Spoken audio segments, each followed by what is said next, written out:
নমস্কার বন্ধুরা, মিস ব্লগের নতুন আরেকটা ভিডিওতে আপনাদের সবাইকে স্বাগতম। আজকের সকালটা অনেক সুন্দর, দেখেন গাছে ফুল ফুটে আছে, সদ্য ফুটা ফুল, আর সাথে ভোরের সূর্য আর পাখির কলকল রবে একেবারে মুখরিত আজকের সকাল, একদম রুদ্র উজ্জ্বল সকাল। তো আজকের সকালে আমি আপনাদের সাথে শেয়ার করতে চলে আসলাম আমার ছোট্ট মিহির এবং আমার বাবা মা বাড়ির পাশে বসে কী করছে এটা। তো চলুন বন্ধুরা, মিহিস ব্লগের সাথেই থাকুন এবং দেখতে থাকুন আজকের মিহিস ব্লগের এই ভিডিও ক্লিপটি। এই যে দেখেন সকালবেলায় আমার সোনা মিহির কী করছে। সোনা মিহির এখন খেলাধুলা করছে। মিহির, তুমি কি করতেছ? খেলা করছো? তো সকালে ঘুম থেকে উঠে আজকে দেখেন অনেক বিস্কিট নষ্ট করে ফেললো।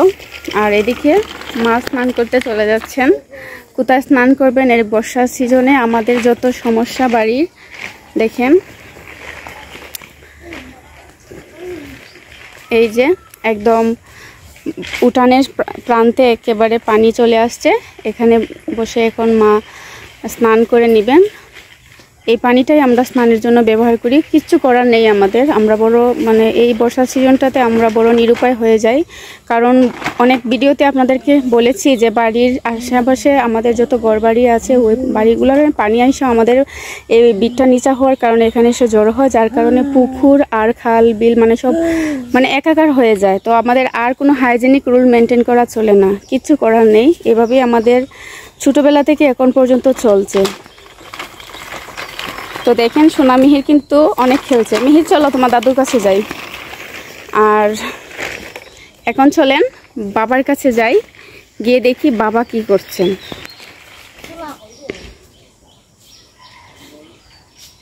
এটা মিহিরের কুড়ে ঘর।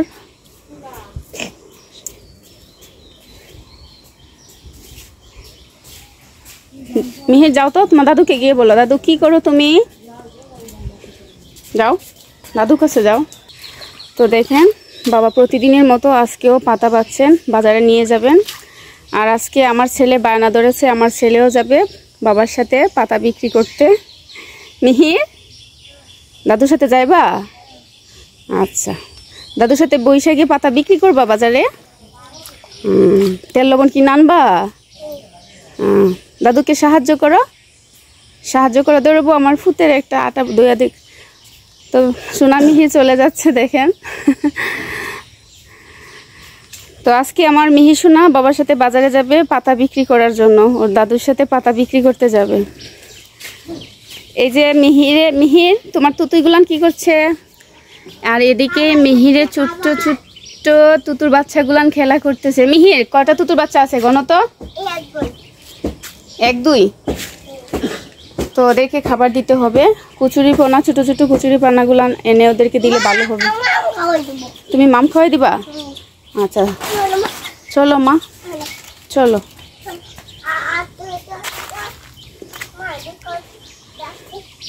তো আজকের পানি কিন্তু অনেক বাড়ছে। আমি স্নান করতে করতে দেখলাম পানি অনেক বেড়ে গেছে। প্রচুর পানি বাড়তেছে। বাবা, পানি যে বাড়তেছে। যা যা যা। এদিকটাতে কাকিমুনি রান্না বসাবেন, রান্নার জন্য এই যে খড়ি বার করছেন। আসেন এটা আপনাদের সাথে শেয়ার করি।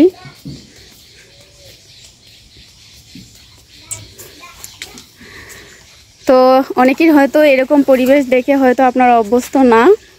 তো এটাই হচ্ছে আমাদের জীবন, আর এটাই হচ্ছে আমাদের জীবিকা। তো কর্ম খাকে কখন কোন সময় কোন অবস্থানে নিয়ে এসে ফেলে বলা যায় না। আমার কাকিমুনির আর বাবার বাড়িতে কিন্তু খুব এস্টাবলিশ ওনারা, কিন্তু উনি ওই পরিবারের একজন মেয়ে হয়ে আজকে এরকম একটা পরিবেশে এসে পড়েছেন। এখানে ওনাকে খড়কুটো পাতালাতা দিয়ে রান্না করতে হয়, অথচ ওনার বাবার বাড়িতে এরকম উনি জীবনযাপন করে আসেন নাই।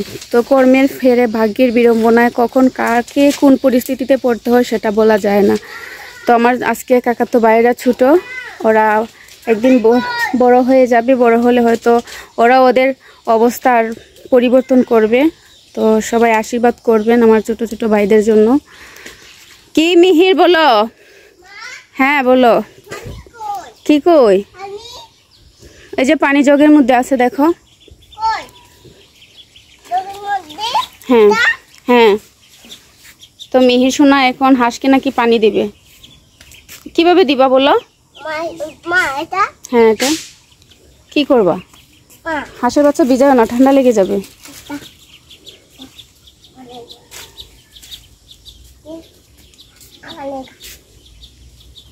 থাকুক, ওরা হাঁটুক, পরে যখন ওদের পানি পিপাসা লাগবে তখন দিও। মিহির, মিহির আসো। হ্যাঁ এটা হ্যাঁ। কি এখন না, আরো পরে দিও। তো এখন চলেন আপনাদেরকে দেখাই মানে পানিটা কেমন করে হুড় করে বাড়ছে। এটা আমাদের পাশের বাড়ির রাস্তাটা, এই বাড়ির উপর দিয়ে আমাদেরকে এখন মানে চলাচল করতে হয়, কারণ আমাদের বাড়ির রাস্তা তো একদম পানিতে আবদ্ধ হয়ে আছে। তো এটা হচ্ছে আমার কাকু সবজি কাটটা করেন। তো দেখেন সকালে আমি কতটা কম দেখে গেছি পানি, প্রায় মনে হয় 2 হাত পানি বেড়ে গেছে। এই যে পানিটা উঠে গেছে, এগুলো হচ্ছে নতুন পানি, বর্ষার পানি। দেখেন আমার পিছনের দিকটা পুরাটাই হচ্ছে বর্ষার নতুন পানি চলে আসছে। তো হুড় করে পানি কিন্তু বাড়ছে। এই পানি যদি এভাবে বাড়তে থাকে তাহলে যে এখানে যে সবজি ক্ষেত আছে না, এই যে এদিকে আরও কিছু চাটনি পাতার গাছ আছে, চলেন আপনাদের সাথে শেয়ার করি। এই যে দেখেন এই পাশটাতে এগুলানো কিন্তু পানির নিচে তলিয়ে যাবে এরকমভাবে যদি পানি বাড়তে থাকে। এই হচ্ছে আমাদের একটা বর্ষার সিজন আসলে পরে একটা সমস্যা।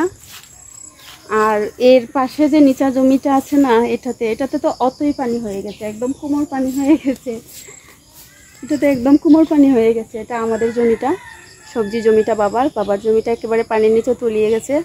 আর এটা হচ্ছে কাকু যেখানে চাষ করেন, এটা একটু কি এটার মধ্যে তো পানি উঠেই গেছে, দেখালাম আপনাদের। তো বন্ধুরা প্রতিদিন আপনাদেরকে ভিডিও দিতে পারছি না, কারণ সামনে হচ্ছে গিয়ে পরীক্ষা, 12-13 তারিখে পরীক্ষা, আরও পরীক্ষা আছে।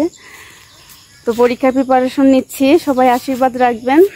নিয়মিত আপনাদের সাথে আসতে পারছি না, তো তার জন্য ক্ষমা চেয়ে নিচ্ছি। আমাদের চ্যানেলটাকে ভুলে যাবেন না, আমাদের চ্যানেলটাকে সাপোর্ট করবেন। আপনাদের সাপোর্টেই হচ্ছে আমাদের পথ চলা, এগিয়ে চলা। তো আজকের ব্লগ ভিডিও এখানেই রেখে দিব। ভালো থাকেন সবাই, টাটা।